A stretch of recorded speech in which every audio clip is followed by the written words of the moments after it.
एक बार फिर स्वागत है आपका अपने इस यूट्यूब चैनल में। हम लोग एएलपी के प्रीवियस ईयर की सीरीज को हल कर रहे थे। इसमें एक पार्ट आ चुका है, दूसरा पार्ट है। तो चलिए हम लोग सीधा क्वेश्चन पे आते हैं। क्वेश्चन क्या है कि 145 मीटर लंबी एक ट्रेन किसी 655 मीटर लंबे पुल को 36 सेकंड में पार कर लेती है। ठीक है, तो क्या कह रहा है, एक पुल है। पुल की लंबाई कितना है? एक पुल है, ये मान लो पुल है। इसकी लंबाई 655 मीटर हो गई। ठीक। और ट्रेन की लंबाई कितना है? तो ट्रेन की लंबाई है 145 मीटर। इस तरह के केसेस में चाहे पुल की बात करें चाहे प्लेटफॉर्म की बात करें, तो जब भी हमको पूरी लंबाई निकालनी होती है तो ट्रेन और पुल की लंबाई को जोड़ लिया जाता है। उतना दूरी जब चल लेगी ट्रेन, तब वो प्लेटफॉर्म को या पुल को पार कर पाएगी। ठीक है, अब क्या करते हैं, हम इन दोनों को ऐड कर लेंगे इस तरह के क्वेश्चन में। ठीक है, अब दोनों को ऐड करेंगे तो 0, 0, 8, यानी कि 800 मीटर इसको चलना होगा। और समय कितना दे रहा है? 36 सेकंड में ये 800 मीटर चल लेता है। ठीक है, अब क्या पूछ रहा है, ट्रेन की गति। गति यानी चाल बताना है। तो चाल बराबर आप जानते हैं दूरी बटे समय। दूरी कितना है? 800 मीटर है। ठीक है, और बटे समय 36 सेकंड। लेकिन ये जो है, ये मीटर में है, ये सेकंड में है, तो चाल आएगी मीटर पर सेकंड। लेकिन अगर इसको किलोमीटर पर घंटा में बदलना है, तो इसमें क्या करते हैं, 18/5 से गुणा करते हैं। ठीक है, और अगर किलोमीटर पर घंटा में दिया है और उसको मीटर पर सेकंड में बदलना है, तो उसको 5/18 से गुणा करते हैं। ठीक है, यानी कि बड़े में बदलना है तो बड़ी संख्या से गुणा करते हैं कि 18/5। छोटे में बदलना है तो 5/18। ठीक है, तो चलिए इसको करते हैं। 18 और ये कट जाएगा, 36 दो आएगा, इससे काटेंगे तो ये 400 आ जाएगा। 5 से इसको काटेंगे कि 8 आ जाएगा, 80 आ जाएगा। ठीक है, तो इस प्रकार चाल कितना आ गई, 80 क्या किलोमीटर पर आवर। ठीक है, तो इस प्रकार इसका ये ऑप्शन सही हो गया। ठीक है, ऐसे ही एक दो क्वेश्चन की और आप प्रैक्टिस कर लेंगे। एक तरह की बहुत ज़्यादा नहीं करना है। एक बार आप कॉन्सेप्ट क्लियर करके चीज़ों को कर लीजिए, बार बार करने की ज़रूरत नहीं पड़ेगी। हाँ, स्पीड के लिए आपको थोड़ा सा प्रैक्टिस करना पड़ेगा। ठीक है, और कैलकुलेशन को आप अपना बेहतर बनाइए। बहुत ज़्यादा फार्मूले के चक्कर में मत पड़िए कि हर जगह ट्रिक, हर जगह ट्रिक। ठीक है, क्योंकि ट्रिक हो जाएगा भूल, और पेपर में फिर हो नहीं पाएगा क्वेश्चन। ठीक है, तो चलिए अगला क्वेश्चन लेते हैं। हाल ही में आरबीआई द्वारा जारी 50 रुपए के मूल्य के नोट के पृष्ठभाग में निम्नलिखित में से किसका रूपांकन किया गया? ठीक है, ये पूछ रहा है कि नोट पर, 50 रुपए के नोट पर चित्र किस चीज का बनना है। ठीक है, तो 50 रुपए के नोट पर तो हम्पी का रथ बना है। ठीक है, लेकिन अब बाकी चीजों को भी देख लेते हैं। ये कितने पे बना है? मंगलयान 2000 रुपए के नोट पे। ठीक है, ये 500 रुपए के नोट पे। ठीक है, सांची का स्तूप 200 रुपए के नोट पे। ठीक है, और कौन सा बच रहा है? 20 रुपए के नोट पे एलोरा की गुफा। तो मतलब जितने भी नोटें हैं, ठीक है, एक पूछ लिया कोई बात नहीं, लेकिन बाकी चीजों को हमको फिर से यहाँ से तैयार कर लेना है, ताकि ये नहीं पूछेगा तो कोई और पूछेगा। अगर नोट पर बने चित्र से क्वेश्चन पूछता है तो हो जाना चाहिए। ठीक है, 100 रुपए के नोट पे जैसे रानी का वाव गुजरात का है। ठीक है, ऐसे इसको तैयार कर लेना है। और एक शार्ट नोट बनाते रहिए, जितने भी आप पेपर हल करते जा रहे हैं, उससे क्या चीजें आप सीख रहे हैं वो आप लिखते रहिए। ठीक है, ताकि दोबारा आपको फिर से वो टेस्ट नहीं देना पड़े। और इससे ऐसी चीजें निकालते रहिए कि आपको किस क्वेश्चन में कहाँ पे क्या दिक्कत हुई, ताकि अगली बार फिर उस तरह की दिक्कतें ना। ठीक है, तो चलिए अगला क्वेश्चन लेते हैं। यदि एक व्यक्ति ने एक वस्तु 96 रुपए की खरीदी थी, ठीक है, और इसे 12.5% के लाभ पर बेच दिया था, तो वस्तु का विक्रय मूल्य। ठीक है, मतलब 12.5% का लाभ हो रहा है। तो इसमें क्या है, लाभ कैसे निकाल दें?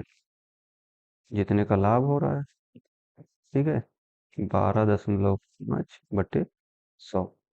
ठीक है, नहीं तो अब देखो लाभ हो रहा है, यानी कि एक तो 100% तो खरीदता ही है, लाभ हो रहा है 12.5।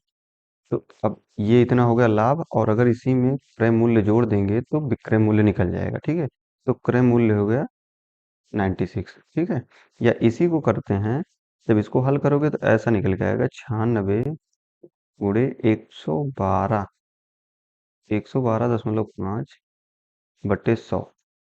ठीक है, ये 112.5 आया कहाँ से? यही आया कि अगर लाभ हो रहा है तो 100 में जोड़ दो।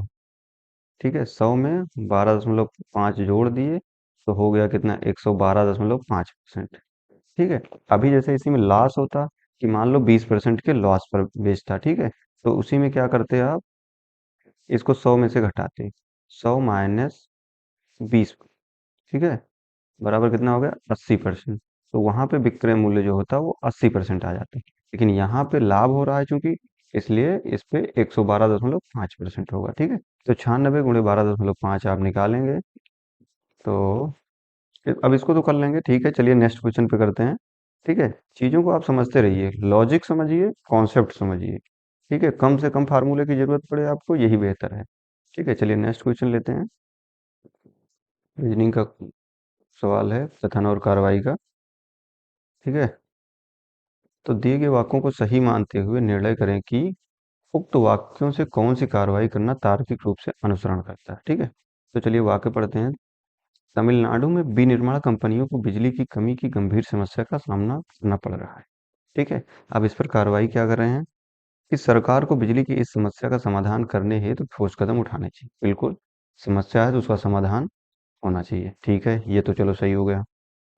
बिजली की बचत है, सरकार को विनिर्माण कंपनियों को बंद कर देना चाहिए। देखो, अब इतना कठोर निर्णय आप नहीं ले सकते हो।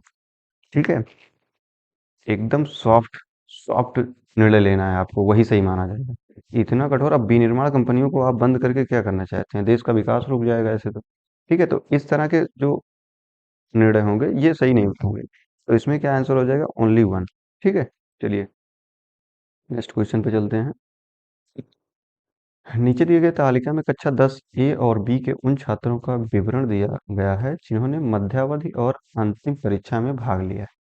ठीक है, तो चलिए इसमें दिया है, ये सेक्शन जो है ये 10 ए का है, ये वाला 10 ए का और 10 बी का। ठीक है, अब इसमें क्या है दिया है, कुल छात्रों की संख्या जो दोनों ही परीक्षा में असफल थे, कुल छात्रों की संख्या जो मध्यावधि परीक्षा में असफल थे परंतु अंतिम परीक्षा में सफल थे, कुल छात्रों की संख्या जो अंतिम परीक्षा में असफल थे परंतु मध्यावधि परीक्षा में सफल थे, और फिर लास्ट में कुल छात्रों की संख्या जो दोनों ही परीक्षा में सफल थे। ठीक है, अब चलिए देखते हैं सवाल क्या पूछ रहा है। उक्त आंकड़ों के आधार पर अंतिम परीक्षा में कक्षा 10 ए के कितने प्रतिशत छात्र सफल हुए? ठीक, कितने प्रतिशत अंतिम परीक्षा की बात कर रहा है। ठीक है, अब इसमें केवल 10 ए की बात कर रहा है तो हमको केवल ए वाला देखना है। ठीक है, यही ब्लॉक देखना है। ठीक है, अंतिम परीक्षा में तो देखो ये तो दोनों में फेल हो गए, इनको छोड़ देना है। और ये क्या कह रहा है कि अंतिम परीक्षा में सफल थे, इनको काउंट कर लेना है। ठीक, अंतिम परीक्षा में असफल थे, इनको नहीं काउंट करना है। ठीक है, कुल छात्रों की संख्या जो दोनों में सफल थे, दोनों में सफल थे इसका मतलब अंतिम में सफल थे, इनको भी काउंट करना है। ठीक है, अब देखिए अंतिम परीक्षा में 10 ए के कितने प्रतिशत छात्र सफल हुए। अब 10 ए के टोटल छात्र और कितने अंतिम परीक्षा में सफल हुए, उनका अनुपात निकालना है। ठीक है, अब क्या है कि पहले तो जितने अंतिम परीक्षा में सफल हुए उनको जब देखेंगे तो इसमें ये देखिए 64 और 14। ठीक है, तो 64, 64 प्लस 14 कर लेते हैं। चलिए यही कर लेते हैं, 64 + 14, इतने तो अंतिम बार में सफल हुए हैं। ठीक है, तो हो गया 78 आ गया। अब बाकी इनकी टोटल संख्या क्या होगी? तो ये 6 बच रहा है और ये 28 बच रहा है। ठीक है, अब एक बार ऐड किए ही हो, ठीक है, तो इसी में 6 और 28 और ऐड कर लेते हैं। ठीक है, 8 8 16, 6 22 के 2, हासिल अलावा 1, 7 2 9 1 10, 102। यानी कि अब क्या पूछा, अंतिम परीक्षा में कक्षा 10 के कितने प्रतिशत छात्र सफल हुए? तो अंतिम परीक्षा में 78 लोग सफल हुए थे और टोटल कितना है? 102। ठीक है, अब गुणे 100 कर दोगे तो परसेंटेज में आ जाएगा। ठीक है, इस प्रकार से जो भी आंसर आएगा, और आंसर देखिए आप बहुत नजदीक नजदीक के ऑप्शन दिए हैं। ठीक है, तो जब भी भाग देना है बहुत कंसंट्रेट होके देना है। ठीक है, दशमलव के 3 अंकों तक निकालिए आप, देखिए कितना माइन्यूट से अंतर दे रहा है। ठीक है, अब इसको आप हल कर लेंगे तो आ जाएगा। ठीक है, चलिए हल कर लीजिएगा, आगे चलते हैं हम लोग नेक्स्ट क्वेश्चन पे। वीडियो बहुत लंबी ना हो जाए इसलिए कैलकुलेशन नहीं करेंगे, कॉन्सेप्ट की बातें करेंगे हम। ठीक है। और जिस भी टॉपिक पर क्वेश्चन आपको नहीं समझ में आ रहा है तो आप कमेंट करके बताइएगा। ठीक है, उसके लिए आपको सेपरेट वीडियो मिल जाएगी। ठीक है, जिस भी टॉपिक पर आपको दिक्कत लग रही है उसका एक सेपरेट वीडियो बना दिया जाएगा, जिससे आपकी समस्या सॉल्व हो जाएगी। ठीक है। एक परिमेय संख्या का हर उसके अंश से 10 अधिक है। ठीक है, हर जो है वो अंश से 10 अधिक है। इस तरह क्वेश्चन में पहले मान लो, माना अंश जो है अंश और हर से बना होता है। ठीक है, अंश मान लिया x हो गया, और हर क्या हो जाएगा उसके बाद, उसका हर उसके अंश से 10 अधिक है, यानी कि हर जो होगा वो x प्लस 10 हो जाएगा। ठीक है। अब फिर अगला क्या कह रहा है, यदि अंश को 4 बढ़ा दिया जाए, अंश को क्या कर दिया जाए, 4 बढ़ा दिया जाए, यानी कि अंश में 4 जोड़ दिया गया, और हर को 3 कम कर दिया जाए तो 5/6 संख्या प्राप्त होती है। ठीक है, तो संख्या क्या हो जाएगी, x प्लस 10 है, इसमें से कह रहा है 3 कर दिया जाए तो ये अंश बटे हर तो संख्या बन जाती है, तो ये किसके बराबर हो जाएगी, 5/6 की। ठीक है। अब इसको हल कर लेते हैं।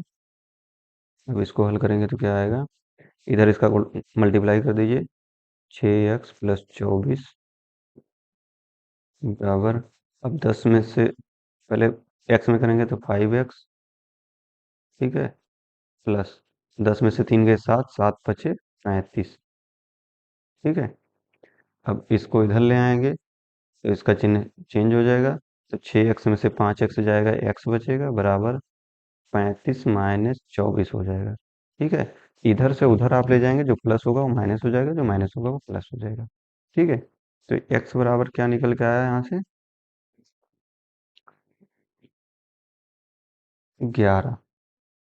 ठीक है, तो वास्तविक परिमेय संख्या x बराबर अगर 11 आ गया, तो यानी कि अंश बराबर अगर 11 आ गया, तो हर हर क्या होगा, हर जो हो जाएगा वो 11 + 10 बराबर 21 हो गया। तो जो संख्या थी, संख्या अंश और हर से मिलके बनती है, तो वास्तविक संख्या की बात कर रहा है, यानी कि ये वाली संख्या की बात कर रहा है। ठीक है, x/x + 10, तो यानी कि x की वैल्यू, अंश की वैल्यू 11, हर की वैल्यू 21, तो यही आ गया। ठीक है, अब इसमें देखो कोई भी लॉजिक नहीं है, पहला काम क्या करना है, अंश या हर को एक चीज मान लेना है। तो जिस चीज के बारे में पहले से नहीं बोल रहा है, जिसका डबल कर रहा है, जोड़ रहा है, घटा रहा है, उसी को मानेंगे। ठीक है, जैसे हमने इसमें अंश को माना। ठीक है, क्योंकि कह रहा है कि हर उसके अंश से 10 अधिक है, तो हर अधिक है ना, लेकिन अंश तो नहीं, तो अंश को हम लोग मान लेते हैं कि हाँ भाई अंश x है, उसके बाद काम शुरू करते हैं। ठीक है, आगे चलिए नेक्स्ट क्वेश्चन पे आते हैं। पृथ्वी की सतह पर गुरुत्वाकर्षण के कारण त्वरण का मान क्या होता है। इसको तो आप याद रखिए। ठीक है, इसको स्मॉल जी से लिखा जाता है, 9.8 मीटर पर सेकंड स्क्वायर। ठीक है, मात्रक जरूर देखिएगा, जैसे त्वरण है तो इसका मात्रक होता है मीटर पर सेकंड स्क्वायर, वेग होगा उसका मात्रक होगा मीटर पर सेकंड। अब देखिए इसमें क्या है कि देखो आप दो क्वेश्चन एक जैसे मिले हैं, 9.8 सेंटीमीटर पर सेकंड स्क्वायर और मीटर पर सेकंड स्क्वायर। ठीक है, तो आपको बहुत ध्यान से, हड़बड़ी में कोई क्वेश्चन नहीं करना है। ठीक है, अब इसी तरह से एक होता है पलायन वेग। पृथ्वी के लिए पलायन वेग जो होता है वो 11.2 किलोमीटर पर सेकंड होता है। ठीक है, तो जैसे गुरुत्वीय त्वरण पूछ लिया, गुरुत्वाकर्षण के कारण त्वरण का मतलब होता है गुरुत्वीय त्वरण। ठीक है, इसको पूछ लिया। अब आप इसको याद रखिए कि पृथ्वी का पलायन वेग कितना होता है, 11.2 किलोमीटर पर सेकंड। ठीक है, और चलिए आगे क्वेश्चन देखते हैं क्या है। रीजनिंग का क्वेश्चन है, एक स्टेटमेंट दिया है, क्रम का उपयोग करते हुए निम्नलिखित श्रृंखला में से लुप्त पद पता करें। ठीक है, अब कोई सीरीज है, इसी में से ये मैच कर रही है। ठीक है, देख लेते हैं ये वर्ड कहाँ है, डी एक ही है, यल यहाँ पे है, यस है, 5 है, वाई यहाँ है, पी यहाँ है। ठीक है, अभी इसके बीच का पूछ रहा है, चलो ऐसे इसको देख लेते हैं, ये इससे रिलेटेड है, ये इससे रिलेट कर रहा है, ये इससे। तो ये देखो इसके बाद जस्ट एक है, तो इसके जस्ट बाद वाला ये आई ले लेंगे, और इसके जस्ट बाद वाला। ठीक है, तो देखो सीरीज पूरी हो जा रही है। इस प्रकार से इसमें इसी सीरीज से निकल के आएगा ओ और आई है। ठीक है, समझ गए ना। देखो ये यहाँ से एक तो पहले इसको मार्किंग कर लो कौन कौन से मिल रहे हैं हमको, ठीक है। उसके बाद उसमें देखेंगे जो रिलेशन इनके बीच मिल रहा है वही रिलेशन इसमें अगर आ रहा है तो ठीक है, फिर इससे भी मैच करवा लेंगे।